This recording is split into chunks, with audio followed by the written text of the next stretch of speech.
Welcome to the M300 RTK tutorials. In this video, you will learn how to use advanced dual operator mode. The controller that first linked to the aircraft is defined as Controller A. It controls both the aircraft and the gimbal by default. The other controller linked to the aircraft afterwards is defined as Controller B. Ensure Controller A is linked to the aircraft. Turn on the remote controller. Enter remote controller settings and select Controller B in Advanced Dual Operator mode. Now the remote controller will start linking. Press and hold the power button on the top of the aircraft for 5 seconds until the power button indicator blinks. The Controller B is successfully linked to the aircraft when it starts beeping. You can switch between flight modes or gimbal control modes in Stick mode.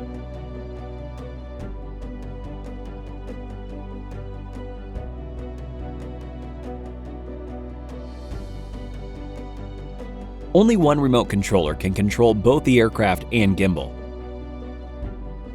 Enter FPV camera view. Tap the control icon on the top left to seize aircraft flight control. Tap the icon for a few seconds. You can lock the aircraft flight control for the remote controller. In this case, the other remote controller will not be able to control the aircraft. Tap the icon again for a few seconds, and you can unlock the aircraft flight control.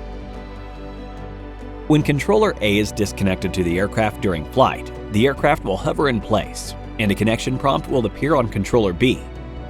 Tap Obtain Aircraft Flight Control to allow Controller B to control the aircraft. Now you can control gimbal angles with gimbal dial and flight with control stick on Controller B. When Controller A reconnects with the aircraft, it cannot regain the aircraft flight control by default. However, you can manually obtain the aircraft flight control for Controller A. When Controller A is disconnected to the aircraft and you don't tap Obtain Aircraft Flight Control on Controller B within the given time, the aircraft will trigger Return to Home automatically. In this case, once Controller A reconnects to the aircraft, it will resume the aircraft flight control. Thanks for watching!